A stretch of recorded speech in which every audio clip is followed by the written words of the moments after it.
Jade here from Raw Vegan Fruitarians for Life. Today I want to share with you my story. About 6 weeks ago I posted my weight loss journey video, and hello sweetie, and a lady wrote into me and said, Jade, I'm wondering why self-love was so much to do with your weight. Why did you need to lose your weight in order to love yourself? And my reply was her. You belong to me, and my part to her was, no, I became overweight because I didn't love myself. I love myself now, and it's been a massive journey, but I didn't love myself for many years. I felt unloved my whole life from my father. That's another story, but I'm not going to go into that. At age 18, I thought I met the love of my life, as you do at age 18. He was from overseas. He's from Indonesia. I was working at Adelaide TAFE in the International Student Exchange Program. He was one of the students, and we had a love affair. And I fell pregnant with my beautiful son Jacob, who was now 20. And he was super happy when he first found out I was pregnant. Oh, I love you. We're going to get married, blah, blah, blah, blah, blah. Anyhow, the reality hit him he was 19 at the time. The reality hit him, and he took off and went back to Indonesia. I made the decision to have my baby, and my pregnancy was the hardest time of my life ever. I was pregnant in Australia, and we didn't have the amount of Asians that we have in our country now, and people can be very racist and hurtful, and I was 18, I was a single mother, I was pregnant. People can be hurtful about that. So I was pregnant with a baby who was half Asian, and a single mother, and 18. So, you know, the whole lot was there. And the put downs and the stares and the victimisation I went through was horrible, even from some of my own relatives. My mum was beautiful. My mum stood by me through everything. And when I had Jacob, his father came back. He told me, I love you, we're going to get married, blah, blah, blah. Anyhow, he told his mum he was so excited when he saw Jacob, he loved him. And his mum called him back home. Of course, I was white, not Muslim. He was a Muslim. I was white, not Muslim. I didn't fit into the box, so his mum brought him back home. Oh my God. I don't know if that hurt more that time or when he left when I was pregnant, but it broke my heart in two. And I never realised how much it broke my heart and how much it actually destroyed me until I got myself sober and I started to go through all my pain and work out why am I a Fruit Loop, basically. But then fell into a relationship with Jacob's father's best friend's uncle. Anyhow, that's what I did. And because I wanted to make the perfect family and it was going to fit because he was Asian too, and I was going to fit it all into this box and have this picket white fence. But there was one component that was missing. There was no love. We had my daughter, who I love. I love my daughter. So I can't regret it. I had my beautiful daughter, Gabrielle. Our relationship was extremely volatile. It was violent. He had a shocking temper. The last night that I was ever with him, he put petrol around my house, and he threatened to burn it down with me and the kids in it. It was just shocking. It was just shocking. So at age 22, I had 2 children, 2 fathers, and I felt like a failure. I was a failure. I couldn't hold I couldn't hold a relationship together. I felt like my father never loved me. It was huge issues. Anyhow, I started seeing some guy, he was a jerk. I seemed to meet them. And anyhow, I was working at a pub to support me and the kids, and I started having knockoff drinks after work, started drinking more, drinking heavily. Anyhow, my drinking became out of control. I was taking recreational drugs. When I say recreational, at this point in time, I wasn't having them all the time, maybe on a Saturday or Friday night, having some narcotics, just to keep myself pepped up. But then I became more of a habit because I wanted to keep drinking, so then I would take drugs to keep me awake, to keep me partying, blah, blah, blah. I was getting depressed, I was putting on weight, I was not eating for 2-3 days at a time, then I'd binge eat for 2-3 days at a time, and I'd binge eat on pizzas, McDonald's, chocolate bars, Coca-Cola. I needed lots of sugar, lollies, cheesecakes. I'd sit there and eat big cheesecakes, and I got fatter, and I got sick. I had peptic ulcers on my stomach. I was broken. Any way you want to look at it, physically broken, mentally broken, spiritually dead, emotionally dead. I was just dead. I destroyed myself. I completely destroyed myself. It was just ridiculous. I was crying every time, and I was saying to my kids, I'm such a bad mother, I want to be a good mother, and I just couldn't get it all together. I couldn't get everything together. I was living with my children, with my mother all the time, because I loved my kids and I wanted the best for them, but I couldn't get out of this roundabout that I'd got myself into. Eventually, my life just started spiraling big time, out of control. You don't know what's going to happen, and it's funny, people say with alcohol, I'm all right, I'm in control, but it just goes crash like that before you know it. You know, you think you're just having fun going out on a Friday, Saturday night, and then next thing you know, you're having drinks midweek, then you're having a few more drinks, then you're partying, then you're going 2-3 day binges, and it's just insane, and your life's just in total chaos. And if you're not drunk, you're nursing a sore head. I was so bad in the finish. I would wake up and I was vomiting bile, just yellow gunk coming out of me.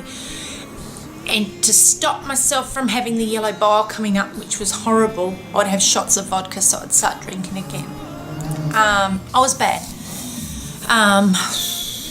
So bad. But I drew a line in the sand one day. I was just sitting around, I was looking at other people that had been up all night drinking, and I'd always get really yellow and jaundice in the skin. God knows what damage I was doing to my liver. And I'd looked at my skin in the mirror. It was all pasty and yucky and yellow. And I looked at other people's, and I was like, oh man, we all look so foul. We look gross. I don't want to look like this anymore. I don't want to be this person anymore. And I just said, I can't do this anymore. And I had said that a few times over the years. But this time, something in me said, no more. Just no more. You're not going to do this anymore. I'd hit rock bottom. I had hit rock bottom. I'd lost my house. Was racking up debt. I was just so bad. My life was just so bad, and I was so miserable, and I was suffering depression, anxiety when I wasn't off my face. I was, coming down off stuff and jumping out of my skin and then pushing myself back up, and it was just shocking. So I made the decision, that's it. And that was the easiest decision I made. Things, it's not easy. I cut every bad influence out of my life. every bad influence. That was it. I said to my partner, because he was bad too, I said, you've got to get off the booze. If you don't get off the booze, we can't be together. This just got to end. This has got to end. This life's got to end. I can't do it anymore. I can't do it. I can remember crying. I just said, I can't do it. I can't do it. I can't do it. Because I was just on this roundabout that I could never get off of. And I'm not saying it's all bad. Of course you have fun. But it wasn't fun anymore. There was no fun anymore. It was just horrible. It was horrible. Something had to stop. And the only thing that could stop it was me. And I had to stop putting these substances into my body. So I stopped then and there. I started going to AA. At one stage I was going 7 times a week, every day. Sometimes I was going twice a day. I was in a bad way, and I was in such a bad way, not because I was craving the alcohol, because once the cravings was gone and I didn't need that, I wasn't a person who was dependent on alcohol every day. I was a binger. I was a person who, once I started, couldn't stop. I didn't wake up going, ugh. I would just put myself in a crash burn 3, 4, 5 days, babe. I'm partying. And then I can be off. I could go 4 or 5 days not. And, but I was filled with so much shame. Just so much shame that I didn't want to share with anybody. Who wants to stand up and say, you know, I've done this, I did this? And nobody wants to share that with people. So AA was good because you're in a room with other people who are sharing their innermost demons, their innermost pain, hurt, stories, whatever you want to call it. And I shared a lot there. I shared stuff there that I probably will never ever share with another human being again, ever. Nor do I have to. It's gone. It's purged, as I call it. But that wasn't enough. I mean, I've been off the booze for 9 years, and I stayed off the booze. That was it. But I didn't love myself. I still didn't love myself. I, like most addicts, replaced that addiction with another addiction. I took up, well, I was always a smoker, but I took up eating heavily. And I mean, I was prone to junk food anyway, so it just increased. So my weight got worse. And I took up a shopping addiction. Really bad. Really bad. I'm still paying off debt now. Really bad. But I'm on the road to better things. It's been taking a long time to get where I am. But how did I learn to love myself? You've heard a bit of my story. That's ugly, I know. But let's hear the pretty sides of my story, because I tell you what, life is beautiful and I love my life. Once I learned to love myself, I learned to love my life. I hated my life. I got a message actually the other day when someone said, wow, Jade, you're going overseas. You're going to feel so free, because I'm going overseas for hopefully 3 years, not coming back. And she said, you're going to feel so free. And I said, it doesn't matter where I am. I am free. I'm free. I've got no more heavy bricks that I carried. Those heavy suitcases, that baggage I carried, that hurt, that pain that I carried for so long. So how did I start to get rid of it? Well, miraculously, I believe everything happens for a reason. Not that I ever wanted this to happen. My son was a teenager and got heavily off the rails for a few years. He is single-handedly responsible for every grey hair on my head, that I assure you. And I ended up bringing his father in Indonesia. Now, I hadn't spoken to Jacob's father since he was 5 years old. Oh, that's what the last time I spoke to him was when he was 5. He phoned me to let me know, to wish Jacob a happy birthday, and let me know that he'd been married and he was getting married or something like that. And I said, and he said, because she got pregnant, blah, blah. And I started to cry. I said, what was wrong with me? What was wrong with our baby? So hurtful. That was what broke me. That was what completely broke me. that conversation that day. Why did you marry her and not me? That broke me. It was the ultimate rejection. So I hadn't spoken to him since then. He did write me a letter, and I've got the letter still to this day, telling me he missed me and he missed Jacob. But I was so hurt, I never replied. Maybe if I replied, things might have been different in my life. I don't know. Anyhow, I ended up contacting him when Jacob was 17, and he contacted me straight away. Good old Facebook. And we had a lot of dialogue, predominantly through Facebook, because his English isn't that good anymore. And I told him how much I loved him, how much it broke me.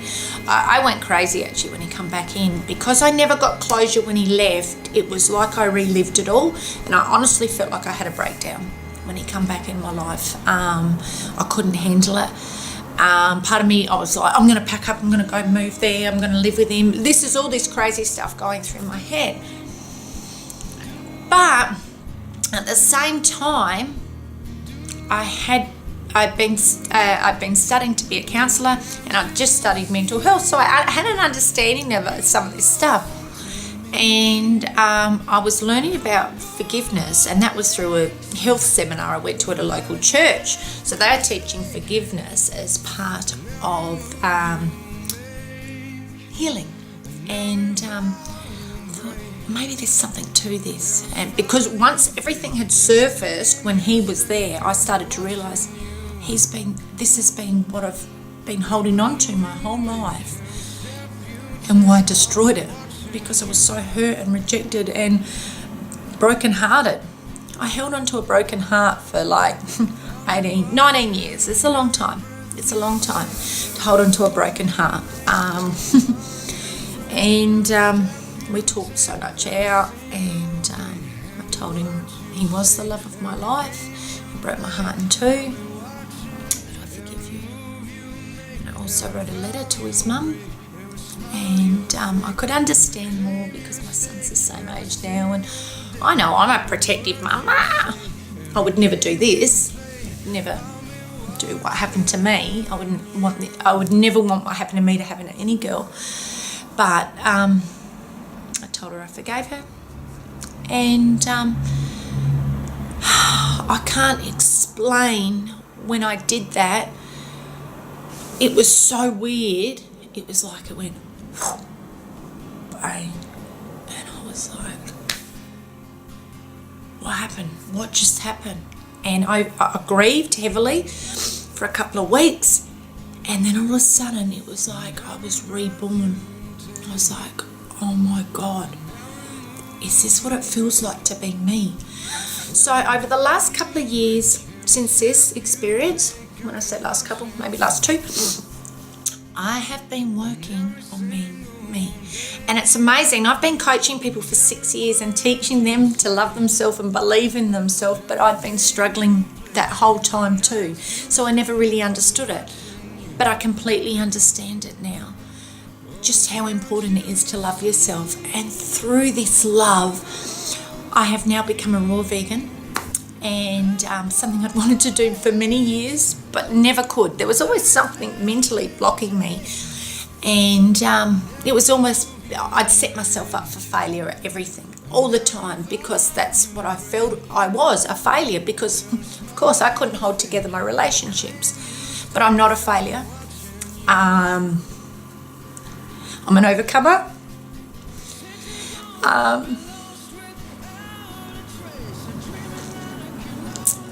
I'm strong. I'm worthy. And I can do anything I put my heart and head to. And I know that.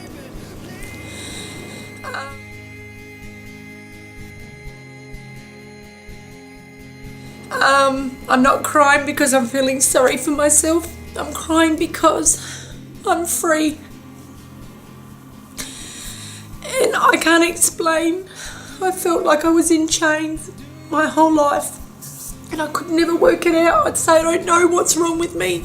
I feel empty, and I'd drink to fill that empty hole. I'd eat to fill that empty hole. I'd binge shop to fill that empty hole. Nothing, until I released my pain and realised what it was. And I love my life now, and I'm free. Oh my God, I'm free at last. And I can't even explain to you how good it feels to feel free, completely free.